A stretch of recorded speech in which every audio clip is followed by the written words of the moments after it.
So I just finished the last Argument of Kings, which is the final book in the trilogy, which is called The First Law by Joe Abercrombie. And honestly, it was awesome. I want to talk all about it. So this is going to be a spoiler talk, meaning there's going to be a ton of spoilers. Let's jump into it.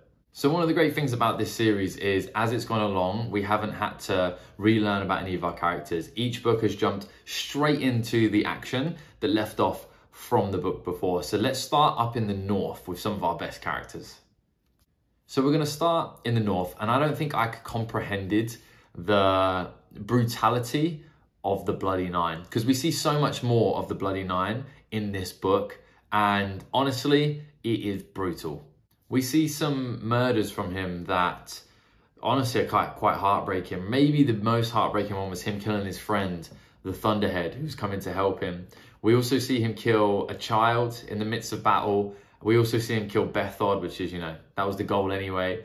And then we almost see him kill Dogman, if not for a twist of fate, some luck thrown in there with all of the despair. And it's really, Joe Abercrombie does this so well. And I'm going to talk about this with every character. He really makes you question every character. There's no good characters and there's no bad characters. There's just characters who flip from bad to good, some more in one side, some more in the other. And Logan is one that, although he can't control the Bloody Nine, he really does utilize it and the other side of him. And yeah, you just question whether he is a good guy. In the second book, he comes across as a really good person. He's a leader of this group. We only see the Bloody Nine once, I believe, and it's when he kind of saves him and Pharaoh from the Shanker.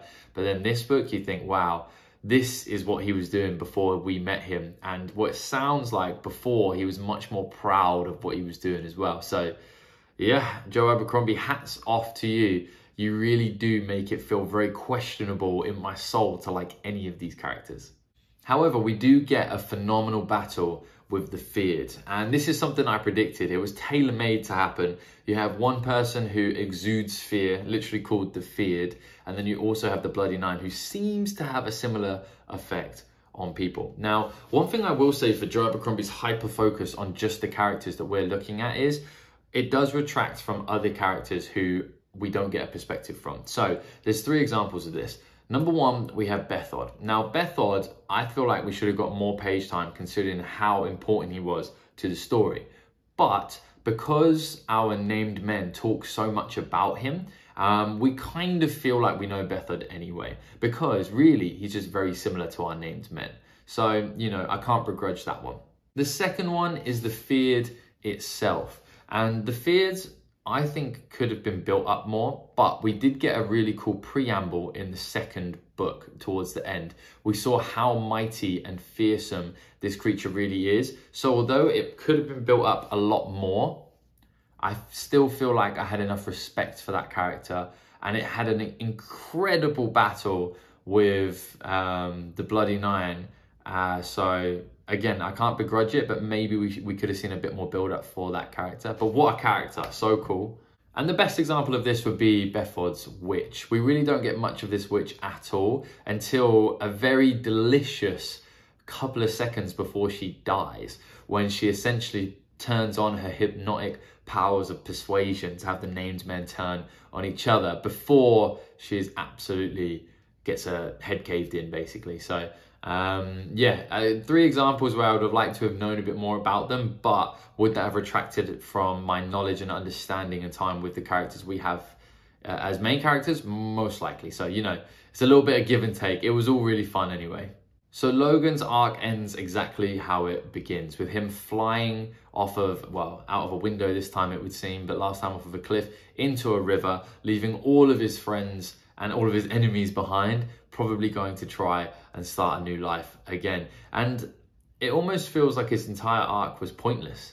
Like nothing is different really in his life. He just lost a few more friends and that's about it. And I low-key think that's beautiful. I think that's a really cool part of the story. It just goes to show Joe Abercrombie's sense of humor and how he goes about things. Like this person went through so much, potentially found love at one point, became a king, reunited, so much went down, and he not only was he reunited with the named men, but he was then reunited with Pharaoh later as well. He went to the end of the earth, like so much happened, and yet nothing changed, which is life, I suppose. Yeah, Logan, very realistic story arc without obviously all the magic and crazy stuff that happened, you know? You go through so much, but really nothing changes. So what will become of Logan moving forwards? I'm not certain. I think he's obviously going to wash up somewhere and he's going to have to try and achieve something. I would imagine his rage at what Black Dow ended up doing, because it was a betrayal, let's be honest, no matter how, you know, evil Logan becomes, especially when it's the Bloody Nine. It is a betrayal. So I would imagine his arc in the future, if we get one from him, would be centered around maybe him trying to get that crown back, or potentially going to reunite with Pharaoh in some way. But I don't really know. Like, it's interesting. His is blown completely wide open because it ends exactly how it starts. Bravo, Joe Abercrombie. What a perfect story arc. How did he bring it from nothing to everything back to nothing with a lot of skill? And also in the North for the majority of this story is Column West. And Column West, he basically improves his standing by just doing the right thing and being resilient. He kills a prince who definitely needed killing. He survives most of the generals around him just by doing the right thing, when it would be very simple to not do the right thing and be a coward. He utilizes the resources around him. The one massive mistake that he makes during the course of the book, he goes back and apologizes for. He brings the Union, which is pretty much just bumbling its way for most of the first and half of the second book, to victories, and then comes back and saves the nation. And how is he repaid? He's repaid with a terrible disease from the seed that leaves him crippled. And this is just, again, shows Joe Abercrombie's who he is as an author, and how much he will keep you guessing, essentially, because there was a twist that I just didn't see coming. Like, he's easily our most just character, our most likable character, and the one who does right the most, and yet he is rewarded with the worst possible outcome of pretty much any of our main characters. So you love it, I hate it, all of the emotions at the same time, but you cannot deny that he knows, Joe Abercrombie this is, that he knows how to make a story interesting. And speaking of things we didn't see coming, Bayaz is the evil overlord, the master puppeteer, pulling the strings on not just everything, but everyone, every time. He is the bank, and that revealing, I don't know, paragraph or chapter where Glocta comes home after all the madness, and he discovers that Bayaz is not only Valiant, but also Bulk. He's both of them, and he runs the banks, is delicious. And I didn't see it coming. And the reason I didn't see it coming is I don't think I looked hard enough. I don't think it was hidden very deep. I just think it's hidden really well because Joe Abercrombie basically gave me a false sense of security. And he does this so well for the entirety of the book. Basically, he makes you think the book is one thing and the story is one way, and then we know what kind of surprises we're going to get. And I know that sounds weird, but let me explain. So when you read a thriller book, you know the kind of surprises you're going to get, and therefore it's nice and exciting to have twists and turns, but you know the twist and turn is nearly always going to be a betrayal, or somebody you thought you could trust, you can't trust anymore. But with Joe Abercrombie, the twists and turns and the surprises come in all different forms, and I'm going to talk about that a little bit later. But Bayaz, man, he lulled me into a false sense of security, and he turns out he is the master puppeteer. And honestly, it's glorious the way it's all done. And there are signs throughout that Bayaz is utterly ruthless and he doesn't care about those around them. The minute that somebody really disagrees with him, you see how he changes and people back away, and the fear, and he always seems to be trying to help people until all of a sudden he's not. He's cutting them loose, killing them with no remorse at all. So the signs were there. I just wasn't looking for them because I didn't think it was that kind of book where there was an overall master plot. I knew there was going to be some mystery and intrigue, but wow. And it turns out Bayaz maybe killed Juvens, maybe killed Canidius, and definitely killed Ptolemy. What a bad guy. He's so unlikable by the end of the book, it's ridiculous. So what do I think happens in the future for Bayaz? I think There is no other option except for him to go on the offensive. We didn't even meet Khalul, as far as I'm aware, unless he was sneakily, or she was sneakily in this book. I think it's a he. So yeah, if the next 3 books, I know there's 3 more books, and I'm not going to read them straight away. I'm going to read some other stuff in between, but I know there's like a sequel trilogy. If they directly pick up this story, which I really hope they do, I can't see anything except for Baez trying to manipulate things so that there is an assault and then a battle with Khalul so he can be the one and only master puppeteer. Surely that's the only storyline left for him. I also hope he loses. I really don't like Baez. By the end, I just felt like he was just a bully, basically, because he is, because he has the ability to be. And when Baez basically reveals who he really is and the extent of his power, we get a couple of different reactions. The first is Glocta's, and Glocta's reaction is he takes it in his stride. And the reason he takes it in his stride is because A, he doesn't find it difficult to comprehend. I think he wasn't too far away from figuring that out himself. He knew somebody had to be in that role, somebody had to be running the banks, so yes, he takes it in his stride. He also knows there's nothing he can do to stop it, but he can prosper from it as well. So, you know, he takes it in his stride. Then we have our boy Jezal. Jezal is quite courageous. He tries to stick it back on Baez, and he fully has to deal with the consequences. Baez basically cripples him with magic until he agrees to obey. And it's sad to watch because although I didn't like Jezal for a lot of, big parts of this story, he's probably the most relatable character because he was just a normal dude. Yes, he was very pompous. Yes, he was very entitled. Yes, he was a coward. But, he was just a normal guy. Like, everyone else was quite courageous when you first meet them and live these military lives. Like, I hope not, but, my guess would be I'd be more like Jezza if I was thrown into that world, at least to begin with, because, more similar experiences, I suppose. So to see him bullied and weeping at the end and his life completely and utterly controlled and dictated by Baez was really sad. And then finally we have Logan Ninefingers. Now, when Baez talks to Logan Ninefingers at the end, Logan basically tells him to stuff it, but Baez doesn't really come with any threats for him, which I thought was weird. Now, most likely he just knows what's in store for Logan. He knows he's not going to be a threat moving forwards, but maybe, just maybe, he doesn't fancy the wrath of the Bloody Nine. But, I doubt that. I think it's more likely he just knows Logan's not going to have a big pull or influence on the world moving forwards. And then we have Pharaoh. So Pharaoh really takes a bit of a back seat in this final book, in my opinion. She's basically just Baez's assistant. Yes, she finds the seed, which is really exciting. She holds the seed, again, really exciting. But she really is just, essentially an assistant in this book. So what is to become of her moving forwards, we shall see. She basically ends up with like some superhuman powers, to be fair. She manages to kill Mamoon very, very simply right at the end. When he comes to seek revenge on her, she just basically rips him apart. So maybe she has the powers to go and battle Khalul or even Baez herself at this point, which would be interesting. I really hope we get more Pharaoh in the final, in the sequel trilogy, if those are the type of storylines that they're going to address, and I pray they do.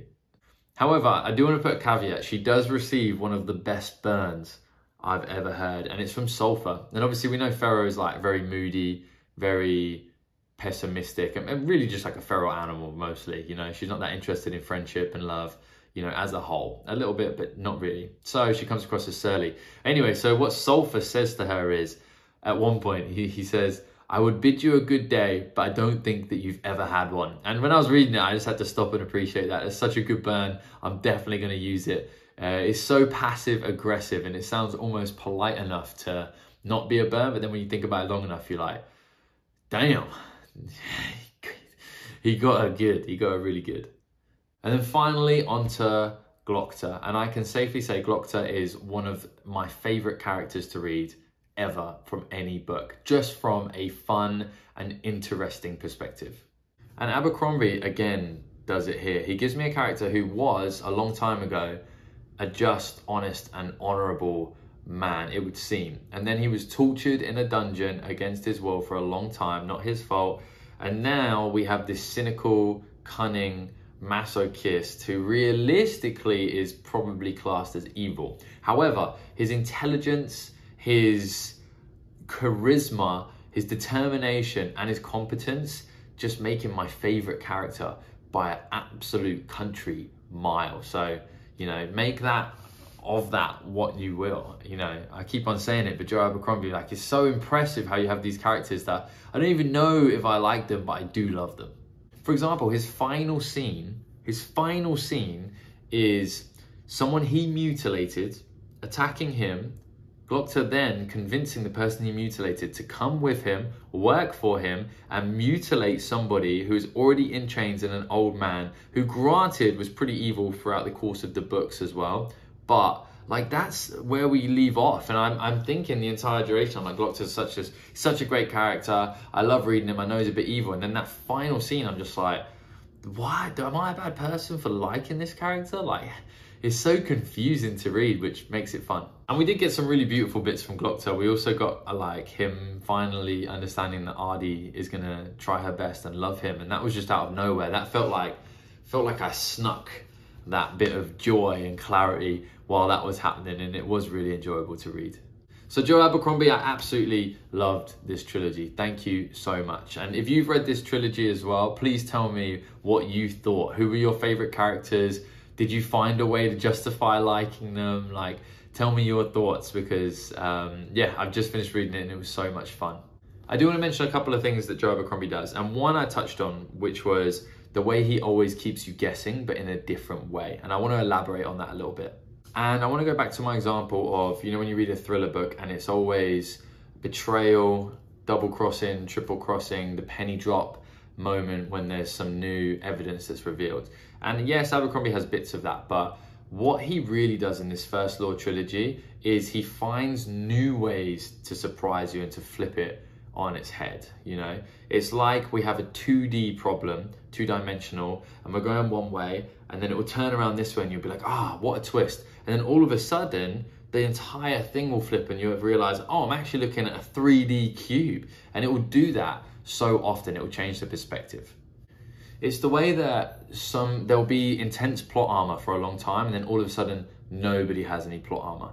Or the magic is kept out of one storyline completely, and then all of a sudden it's everywhere and you can't stop seeing it, and more people than you thought were involved in it as well. It's things like building towards a romance for nearly 2 entire books and then completely throwing it away without even the 2 characters properly addressing their feelings. Like, that is wild. Who does that? And it's also things like having always realistic and gritty things happening. There is no tooth fairy. There's no overriding storyline, and things don't work that way. There's realism and there's crushing deaths and heartbreak all over. And then all of a sudden at the end, we have like a Marvel-sized magician who is orchestrating literally everything, and everyone is dancing to his beat in perfect synchronization. Like, those two don't add up, and that's the 5th and the 6th dimension come into this story. And yeah, I just had, like, I genuinely don't think I've ever read books that kept me guessing like this in such different ways. And then final example is he'll have these rules where there's 1 or 2 perspectives per paragraph, and then all of a sudden he completely breaks that, and you have one paragraph with one line, you know, the last line of that paragraph that someone says, the next paragraph will be a different character and they'll start with that line, and all of the perspectives are jumbled together, and that just breaks like another wall, a writing rule. All of a sudden he's breaking like writing rules and writing rhythms and tactics, and it's just, yeah, it's just awesome. Just awesome. I hope you agree with me. And if there's any more that you noticed, and ways he builds something up, and then completely moves away from it, or doesn't build something up at all and then flips the story on its head for it, please tell me, because I'm sure there's some that I've missed as well. And something else that I really like that he does is he would often start a chapter with like a saying or something said by somebody, or a quote, or no. Something else I really liked is what he would do, Abercrombie, is he would start a chapter with like somebody saying something or an idea, and then what he would do is he would spend time in that chapter perfectly eloquating that idea, proving its righteousness, and then something will happen to completely flip the meaning of that idea or that saying on its head, and then he will close out the chapter with that idea and saying again, and the entire meaning of it has changed. And a good example of this was There was one chapter, what was the name of it? The chapter's name was Too Many Knives, and I think it must have been in this final book, and it was awesome. So if you want to know what I'm talking about, read that chapter. So that's it, that's my spoiler talk over. It was really just me gushing about how much I enjoyed reading Joe Abercrombie and how much I love these characters.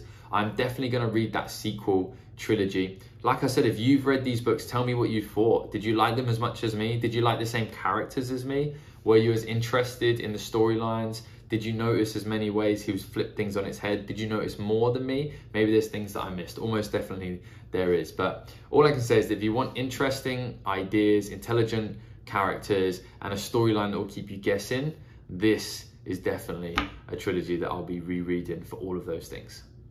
If you enjoyed me talking about this, then I'm going to continue reading. I'm going to continue talking about different series and different books. We have The Wheel of Time. I'm going to start Cosmere. Yeah, there's a bunch. So please like and subscribe and come along.